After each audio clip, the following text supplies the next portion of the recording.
Hello friends, welcome to buds to bloom. எல்லாரும் எப்படி இருக்கீங்க? இன்னைக்கு நம்ம சேனலில் கடலை மாவு எப்படி வீட்டில் ரெடி பண்ணுறதுன்னு தான் பார்க்க போகிறோம். இது பார்த்தீங்கன்னா எதுக்கெல்லாம் யூஸ் பண்ணலாம், எப்படி ஸ்டோர் பண்ணலாம், எத்தனை நாள் வரைக்கும் இது ஷெல்ஃப் லைஃப் இருக்கும், எல்லாமே நான் உங்களுக்கு A to Z இந்த வீடியோவில் சொல்ல போகிறேன். பார்த்ததுக்கப்புறம் இதை போய் கடையில் வாங்கணுமா அப்படின்னு சொல்லி கூட நீங்கள் ஃபீல் பண்ணலாம். அவ்வளோ சுலபமாக செஞ்சிடலாம். இப்போ வீடியோக்குள்ளே போவோம். ஒரு கடாயை எடுத்துகிட்டு 250 கிராம் அளவு கடலைப்பருப்பு, இதை ஜஸ்ட்டு நான் என்ன பண்ணியிருக்கேன்னா வெயிலில் காய வச்சேன். சும்மா ஒரு அரை நாள் சன்லைட்டில் காய வச்சுட்டு அந்த கடலைப்பருப்பை எடுத்து யூஸ் பண்ணுறேன். அது எதுக்குன்னு நான் உங்களுக்கு அப்புறம் சொல்கிறேன். ஃபஸ்ட்டு நம்ம இதை வறுத்துக்கலாம். இதை நம்ம வறுக்கணுன்னா செவக்கெல்லாம் வறுக்கக்கூடாது. அடுப்பு மீடியம் ஃப்ளேமில் இருக்கணும். கைவிடாமல் கிண்டிகிட்டே இருக்கணும். நமக்கு கலர் மாறக்கூடாது. ஆனால் இந்த பருப்போட பச்சை வாசனை நமக்கு போயிடணும். ரொம்ப நமக்கு கலர்லாம் சேஞ்ச் ஆகக்கூடாது. இப்போ இது கூட 1 ஸ்பூன் அளவுக்கு பச்சரிசி சேர்த்துருக்கேன். நான் பிரியாணிக்கு யூஸ் பண்ணுற துளசி அரிசி சேர்த்துருக்கேன். நீங்கள் எந்த விதமான பச்சரிசியாக இருந்தாலும் ஓகே. நம்ம 250 கிராம் எடுத்தோன்னா அதுக்கு நல்லா 1 டேபிள் ஸ்பூன் அளவுக்கு பச்சரிசி சேர்த்துக்கோங்க. இதுவும் நான் எதுக்குன்னு சொல்கிறேன். இப்போ ஃபஸ்ட்டு நம்ம இதெல்லாம் நல்லா வறுத்து எடுத்துக்குவோம். அரிசி அதே மாதிரி பொரிஞ்சிடக்கூடாது, நிறம் மாறக்கூடாது. அதுதான் நமக்கு முக்கியமான குறிப்பு. ஸோ நீங்கள் தவாவை மீடியம் ஃப்ளேம்லேயே வச்சுக்கோங்க. அப்போ தான் உங்களுக்கு கரெக்டாக இருக்கும். ஆனால் கைவிடாமல் வேற எங்கேயும் கவனம் இல்லாமல் டக் டக்குன்னு நம்ம கைவிடாமல் கிளறணும். அப்போ உங்களுக்கு நிறம் மாறவே மாறாது.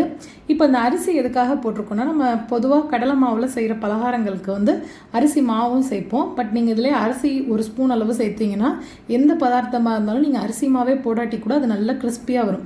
பொதுவாக நம்ம கடலை மாவே பஜ்ஜி, போண்டா இந்த மாதிரி ரெசிபிஸ்க்கு தான் யூஸ் பண்ணுவோம். அதனால நான் இதில் பச்சரிசி இப்போ போட்டிருக்கேன். இது பார்த்தீங்கன்னா நீங்கள் எதுவுமே இதில் சேர்க்காட்டி கூட நல்லா உங்களுக்கு கிறிஸ்பியாக இருக்கும். அந்த மாவுலேயே அது கலந்துருக்கனால நல்ல மொறுமொறுன்னு நீங்கள் எந்த விதமான பலகாரம் இதில் செஞ்சாலும் நல்ல மொறுமொறுப்பாக இருக்கும். இப்போ நான் ஒரு 4 நிமிஷம் வறுத்திருக்கேன் பாருங்கள். இதோட நிறம் எதுவுமே மாறலை. அதே சமயம் நல்லா பச்சை வாசனையெல்லாம் போயிடுச்சு. இதை அரை மணி நேரம் இல்லை 15 நிமிஷம் ஆற விட்டுருங்க. ஆறினதுக்கப்புறம் நல்லா காஞ்சிருக்க மிக்சி ஜாரில் நம்ம அதை போட்டுக்குவோம். இப்போ இது கம்ப்ளீட்டாக ஆறிடுச்சு. சுத்தமாக சூடாக இல்லை. இந்த மாதிரி ஆறினதை நல்லா நைஸாக, எவ்வளோ நைஸாக பவுடர் பண்ண முடியுமோ அந்தளவுக்கு பண்ணிக்கோங்க.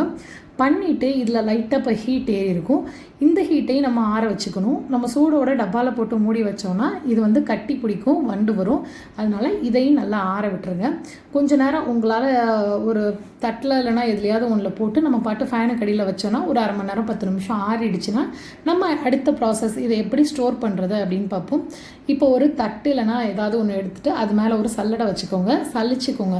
அப்போ தான் இதில் இருக்க கட்டி, தூசி, சின்ன சின்னதாக இருக்க பார்ட்டிகல்ஸ் எல்லாமே வந்துடும். உங்களுக்கு பலகாரம் பண்ணுறப்ப வெறும் ஸ்மூத்தியான ஒரு கடலை மாவு பேட்டர் கிடைக்கும். இப்போ பார்த்தீங்கன்னா இதை நீங்கள் 6 மாதம் வரைக்கும் யூஸ் பண்ணலாம். பஜ்ஜி போடலாம், போண்டா போடலாம். அதுக்கப்புறம் நீங்கள் சாம்பார்லலாம் கடலை மாவு, சில பேர் பாம்பே சட்னிலாம் செய்வாங்க இல்லையா, அதுக்கெல்லாம் கடலை மாவுக்கு அதுக்கு நீங்கள் இது யூஸ் பண்ணிக்கலாம்.